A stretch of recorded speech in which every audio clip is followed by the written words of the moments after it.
Heureux de vous retrouver sur Skyrock pour les militaires. Aujourd'hui, grosse émission. On reçoit un invité de taille. C'est monsieur Renaud Ferrand, directeur de la CNMSS, la Caisse nationale militaire de sécurité sociale. Bonjour monsieur Ferrand et merci d'être avec nous sur Skyrock PLM. Bonjour Aymeric, merci de m'accueillir. Je suis très heureux d'être là. On va aborder plusieurs sujets car la rentrée est dense pour la CNMSS et nos militaires. C'est pourquoi on a préparé une émission en plusieurs parties. Pour commencer, on va aborder le plan stratégique 2025-2030 à régime spécial, traitement spécial de la CNMSS. Puis on va traiter le sujet de la santé mentale. C'est un sujet qui nous tient à cœur. C'est une grande cause nationale très importante pour vous, mais aussi pour nos auditeurs. Et puis pour finir, on va avoir ensemble les outils et les actions concrètes portées par la CNMSS pour encadrer les militaires et pour encadrer également leurs proches. Alors comme je le disais, monsieur Ferrand, vous avez lancé un plan stratégique très ambitieux pour 2025-2030 avec ce slogan « À régime spécial, traitement spécial ». Qu'est-ce que ça signifie concrètement ce positionnement pour les militaires et pour leurs familles ? Écoutez, je suis très heureux de pouvoir vous donner quelques éclaircissements sur ce sujet. La caisse militaire donc, est un régime spécial de sécurité sociale qui est destiné à couvrir tous les soucis de santé que peuvent rencontrer les militaires et leurs familles. Ouais. C'est un régime qui existe depuis très longtemps. On a été créé en 1949, donc ça fait plus de 75 ans. Mais au-delà de ça, nous sommes aussi les héritiers de la caisse des invalides de la marine, qui avait été créée par Colbert sous Louis XIV en 1673. Donc il y avait déjà à l'époque ce souci de prendre soin des blessés de l'armée française. Donc ce que nous avons fait, c'est que nous avons juste mis au goût du jour la réponse qu'il faut apporter aux besoins qui sont présents, qui sont rencontrés par les hommes et les femmes qui servent dans les forces, et donc bâtir ce plan stratégique sur les années à venir pour répondre aux besoins contemporains avec le même souci de les accompagner dans un métier qui est difficile, le métier militaire. Et d'ailleurs, c'est pour ça qu'il est recherché. S'il y a plus de 25 000 jeunes qui chaque année s'engagent dans l'armée, c'est parce qu'ils vont chercher dans le milieu militaire ce qu'ils ne trouvent pas dans le monde civil. Un besoin d'aventure, le goût du dépassement de soi. Et tout ceci crée aussi des difficultés aussi en termes de santé qu'il faut intégrer. Donc c'est toute la raison d'être du régime spécial qu'on a souhaité actualiser avec ce plan stratégique. Est-ce qu'on pourrait détailler les trois axes majeurs de ce plan, notamment comment renforcer la proximité et simplifier l'accès aux droits ? On a trois axes majeurs dans ce plan stratégique. L'axe premier qui est essentiel, c'est améliorer la performance rendue à l'assuré. Donc pour ça, il y a évidemment un volet numérique qui est très important pour s'adresser aux jeunes. Vous savez que la moyenne d'âge de l'armée française, c'est 32 ans et demi. Donc il faut qu'on s'adapte dans notre communication à notre public. Le deuxième axe, c'est vraiment intégrer la militarité dans toute sa composante, dans le service que l'on rend à l'assuré. L'assuré militaire, c'est pas quelqu'un comme un autre, c'est quelqu'un qui a une vie professionnelle particulière, qui a des répercussions sur sa vie personnelle. Donc il faut qu'on intègre les contraintes et les suggestions propres de la militarité. Et le troisième axe, c'est une volonté de travailler en partenariat, notamment avec le service de santé des armées, mais aussi avec la mutuelle, UNEO, et aussi de nous ouvrir davantage. C'est un petit peu ce qui justifie ma présence avec vous ce matin. Skyrock PLM, pour nous, c'est un outil qui permet de rayonner et de faire connaître notre action. Alors, la CNMSS est souvent perçue uniquement comme un organisme de remboursement. Est-ce que vous pouvez nous expliquer comment elle va bien au-delà de ce rôle ? Parce que parfois, c'est l'image qu'on a, alors que c'est faux. Oui, alors c'est une image juste, mais incomplète. C'est-à-dire qu'évidemment, nous sommes un régime de sécurité sociale, c'est-à-dire que nous remboursons les soins de nos assurés, avec, je tiens à le préciser, exactement les mêmes taux de remboursement que le régime général classique, votre régime du monde civil. Donc la base est exactement la même. En revanche, ce qui change et qui, selon nous, fait toute la différence, c'est qu'on offre des services additionnels. Et il y en a trois majeurs. Tout d'abord, un service d'accompagnement et d'information et d'orientation. L'assuré, c'est pas forcément un pro de l'assurance maladie. Il a autre chose à faire, surtout l'assuré militaire. Et le monde de la protection sociale à la française, c'est un monde qui est très complexe. Qu'est-ce que c'est qu'un parcours de soins ? Qu'est-ce que c'est que le 100% santé ? Mes lunettes, mes frais dentaires ? Il y a beaucoup de questions. Et donc, le premier service qu'on offre, c'est avec une plateforme de services. Vous avez des opérateurs qui répondent à plus de 1000 à 2000 appels par jour de questions de nos assurés sur la prise en charge de leurs soins. Et ça, rien que ça, c'est considérable. C'est vraiment considérable. J'y reviendrai sur cette première offre. La deuxième offre, c'est qu'on a une activité de prévention qui est très fine, parce que c'est encore mieux de ne pas tomber malade. Donc, qu'est-ce qu'on peut faire ? Donc là, on a un travail de fond avec les états-majors, avec le service de santé pour vraiment prévenir toutes les blessures et autres difficultés. Et on a une troisième action qui est aussi très importante, c'est qu'on a eu une action curative, c'est-à-dire qu'il y a des secours financiers additionnels qu'on peut mobiliser dans certaines situations pour pallier à des soucis de santé liés à la militarité. C'est important de parler de tout ça. Vous évoquez aussi une coopération étroite avec le service de santé des armées, c'est la mutuelle UNEO, qu'on connaît bien, et d'autres partenaires. Quel rôle joue cette synergie justement dans la prise en charge globale ? C'est très important, en effet, nous sommes 3 acteurs. L'acteur principal, donc, c'est le service de santé militaire. Ouais. Ensuite, vous avez la caisse militaire et puis la mutuelle. Je donnerai un exemple, par exemple, sur la prévention. Nous menons des études régulières, périodiques, pour connaître un petit peu l'accidentologie, les difficultés, les pathologies de nos militaires, les femmes et les hommes. Qu'est-ce qu'elles rencontrent comme difficultés ? On travaille ensemble très étroitement pour établir un plan de prévention sur 5 axes majeurs qu'on a identifiés. Tout ce qui est blessures liées à l'entraînement physique et sportif. Le militaire, il faut qu'il soit en bonne condition physique. Donc, ça crée des foulures, des entorses, etc. Donc, travailler sur l'échauffement, sur des notions de base, mais qu'on néglige parfois. Ensuite, il y a les troubles musculo-squelettiques. L'armée française, quand un combattant s'engage, il a en fait un harnachement, un baudrier, des gilets, etc., qui est beaucoup plus lourd que les brelages légers qu'on a pu connaître. Et donc, ça fait 15 kilos sur le dos, ça crée des difficultés d'ordre musculo-squelettique. Ça, c'est le deuxième sujet. Troisième sujet, c'est les troubles auditifs. Quatrième sujet, comme toute la population française, il y a des addictions, il y a des problématiques liées aux addictions diverses. Et on peut peut-être parler des addictions comportementales, les jeux d'argent, etc. Donc, il faut traiter tous ces sujets-là. Et enfin, la santé mentale. Et donc, sur ces 5 thèmes de prévention, on se réunit et on travaille ensemble pour voir qui va traiter quelles unités. On se répartit un petit peu l'ensemble l'armée française, c'est 360 000 personnes. Donc, il faut quadriller le terrain et on n'est pas de trop pour y arriver. Merci pour ces précisions et puis on parlera bien sûr dans un instant de santé mentale, c'est très important. Comment la CNMSS, elle s'adapte justement aux nouveaux besoins des militaires, notamment avec l'évolution des technologies et des attentes? Je vous le disais, l'armée française est une armée jeune, toujours jeune par définition. Les comportements changent, la manière de s'informer, de communiquer change. Il faut qu'on soit dans les téléphones intelligents de nos militaires, accessibles directement dans la poche de treillis. Et pour nous, ça veut dire un travail vraiment sur notre site internet, l'espace personnel, tous les téléservices que l'on propose pour simplifier. Et donc, on a une feuille de route sur le numérique qui est très lancée maintenant avec des mises à jour, des nouveautés. Donc, c'est un axe fort de notre plan stratégique. Alors, vous insistez sur une mission portée par la bienveillance, l'engagement et l'efficacité. Comment on traduit ces valeurs dans les actions quotidiennes ? Écoutez, c'est une très bonne question. Je vous parlais de la militarité. Nous sommes une caisse de sécurité sociale en faveur des militaires, mais nous ne sommes pas militaires. Nous sommes des agents civils. Et donc, ça veut dire déjà une formation de tous nos agents. Il y a plus de 800 personnes à Toulon qui travaillent sur le soutien social et en santé des militaires. Il faut les former à la militarité. Il faut qu'ils comprennent exactement quelles sont les conditions de vie, les conditions de travail des personnes qu'ils soutiennent. Ensuite, une fois qu'elles sont formées, nous avons privilégié, vous l'avez compris, le rapport humain. C'est-à-dire, chez nous, il n'y a pas d'agent conversationnel. On a au téléphone un contact direct parce qu'on a le sentiment, on a la conviction même qu'au-delà des remboursements, des transferts financiers, ce qui crée la confiance, ce qui crée la réassurance, c'est ce contact humain avec avec un conseiller qui vous connaît, qui connaît votre historique et qui vous oriente. Et bon, c'est très bien d'être remboursé financièrement, bien sûr, mais ça ne suffit pas. C'est une solidarité froide. Nous, ce qu'on veut, c'est une solidarité chaude et on veut vraiment faire en sorte que lorsque le militaire s'engage, il ait l'esprit complètement libéré de toutes ces contingences-là et il se dit, si j'ai un pépin de santé ou ma famille a un pépin de santé, je sais que je vais avoir des gens qui vont se décarcasser, faire le maximum pour que tout aille bien. Et ça, on veut passer du statut de l'assuré au rassuré. Il faut vraiment qu'on donne confiance. Nous sommes des producteurs de confiance pour le monde militaire. Être écouté, être compris, c'est des enjeux importants, des valeurs qui parlent à ceux qui nous écoutent sur Skyrock pour les militaires. Et justement, il y a un autre sujet qui va intéresser nos auditeurs et qui nous emmène à la deuxième partie de cette émission, c'est la santé mentale. C'est un enjeu crucial, on le disait tout à l'heure en introduction, et c'est un domaine dans lequel la SNMSS est fortement engagée aux côtés du ministère des Armées.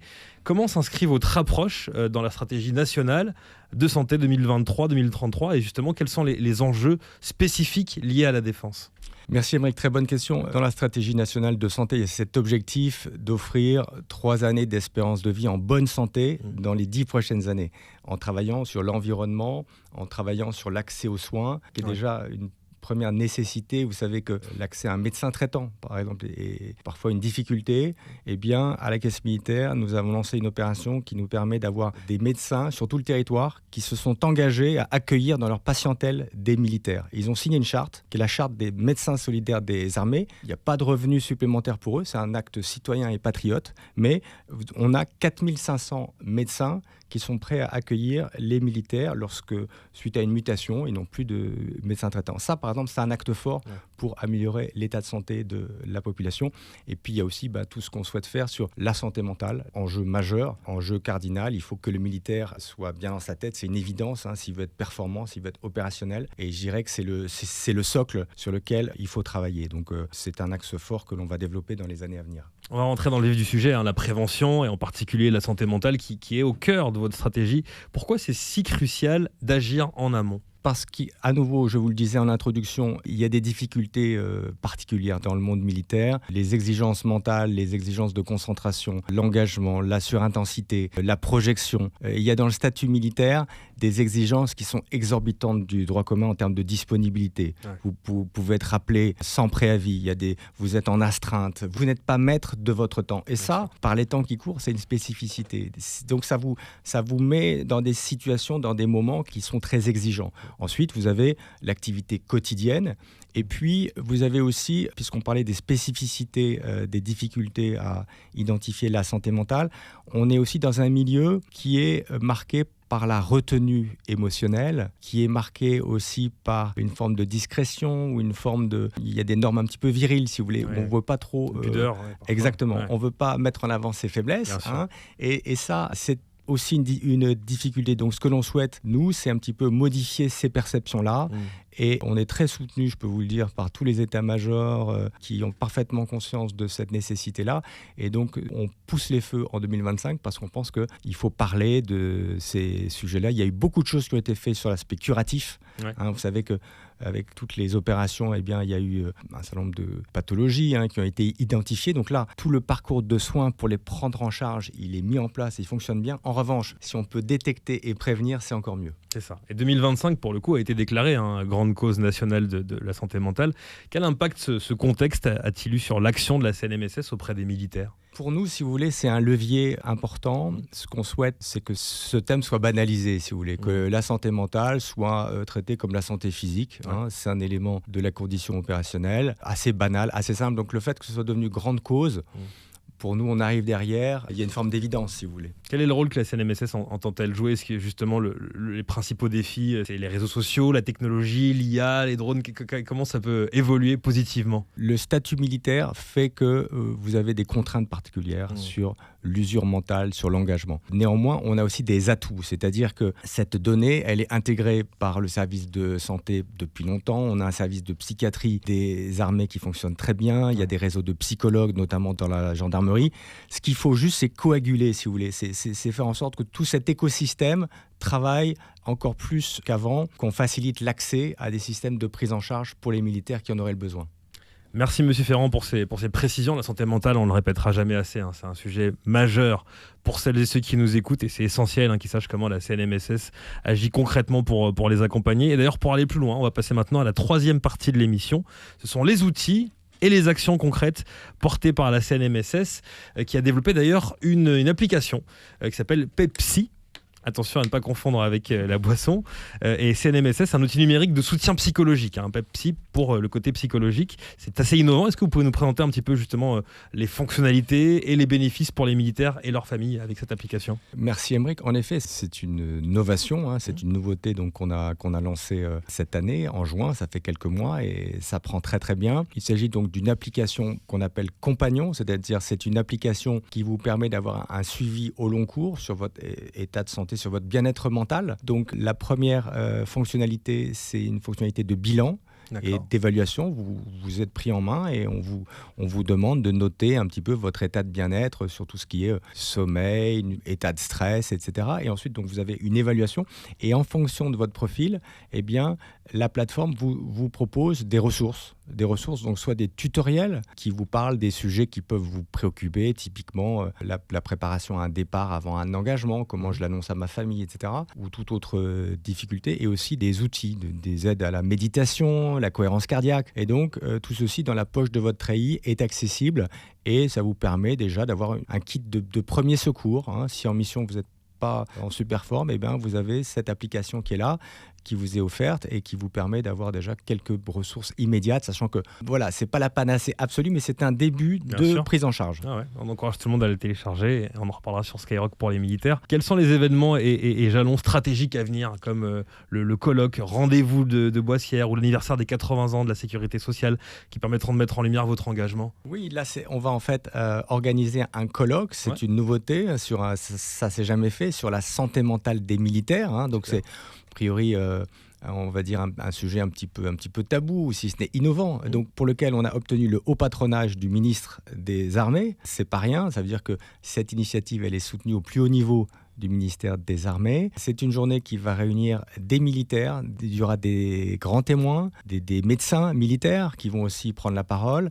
Et l'ambition, c'est vraiment de recenser un petit peu toutes les pratiques, parce que, comme je vous le disais, il y a des prises en charge qui sont différentes armée par armée. Il y a des savoir-faire dans la marine, préparer un embarquement. Dans la gendarmerie, les gendarmes sont soumis à des agressions, ils sont soumis parfois à des moments un peu traumatiques. Donc tout ceci a été pris en charge, et ce colloque permettra de partager tous ces savoir-faire. Donc pour nous, c'est un moment clé. Donc il aura lieu le 28 novembre dans notre lieu parisien à rue Boissière, et ce sera un moment fort, je l'espère, de cette année 2025 où la santé mentale est la grande cause nationale. Il faut aussi qu'on parle de sport, un mot de sport, parce que vous mentionnez l'importance du sport comme levier de santé mentale dans les armées.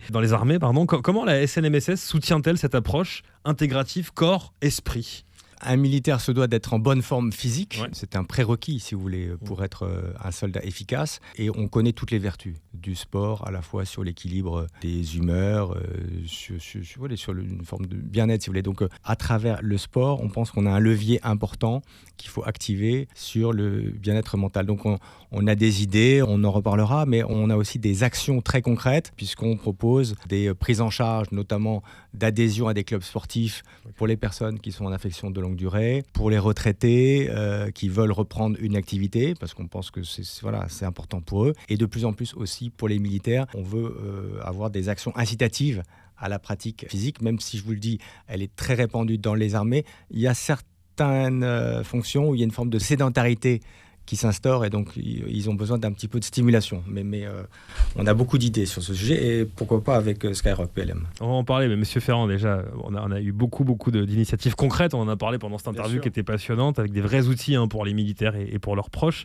C'est notamment pour ça qu'on vous accompagne dans cette aventure, et c'est important pour nous, Skyrock pour les militaires, d'apporter de la visibilité à l'ensemble de ces actions. À ce sujet, j'ai une question sur le partenariat stratégique avec Skyrock PLM. En quoi ce partenariat entre la CNMSS et Skyrock PLM constitue un levier innovant pour renforcer la prévention santé auprès des militaires, en particulier sur des sujets sensibles comme la santé mentale qu'on a abordé ensemble, ou les conduites à risque notamment? Pour nous, c'est vraiment un partenariat important, avec une forme d'évidence, parce qu'en fait, on a le même public, si vous voulez. Vous êtes la première radio des jeunes. On a par nature beaucoup de jeunes chez nous, et donc qui vous écoutent. Et ce partenariat, pour nous, est vraiment capital, parce qu'il nous permet de nous adresser à ces populations-là avec un média qui leur est familier. Vous avez un savoir-faire, vous avez une tonalité de sincérité qui nous plaît et qui est aussi notre credo. Donc on est très heureux de notre partenariat depuis 2024. On a fait beaucoup de choses dans différents registres, et je serais très heureux de poursuivre notre coopération, notamment sur le volet du sport, de la santé mentale. Là, on a des leviers communs qu'il faut qu'on active. Tout à fait. Et pour conclure, alors quel message on doit retenir de cette interview, si vous devez résumer l'action de la CNMSS, aller en une phrase? Je sais que c'est pas évident comme exercice, mais parfois c'est ça. Oui, on a peut-être retenir que la Caisse militaire de sécurité sociale, sa vocation, c'est d'aider les militaires et leurs familles à être en bonne santé. Et pour ça, on doit s'adapter aux évolutions contemporaines, Et voilà, c'est la raison d'être du régime. Vous avez réussi à le faire en une phrase, c'est bien. Merci Monsieur Ferrand pour cette conclusion et puis merci d'avoir été avec nous sur Skyrock PLM. Ce qu'on retient aujourd'hui, c'est que la CNMSS, c'est un vrai partenaire de terrain qui est engagé pour la santé physique, mentale et sociale de tous les militaires et de leurs familles. Nous, chez Skyrock PLM, on est fiers de faire partie de cette aventure, de relayer ces messages quotidiennement et de vous accompagner dans cette mission qui est pour nous essentielle. Prenez soin de vous, prenez soin des vôtres et restez connectés. À très vite sur Skyrock PLM, la radio des Forces armées. Merci Monsieur Ferrand. Merci Aymeric.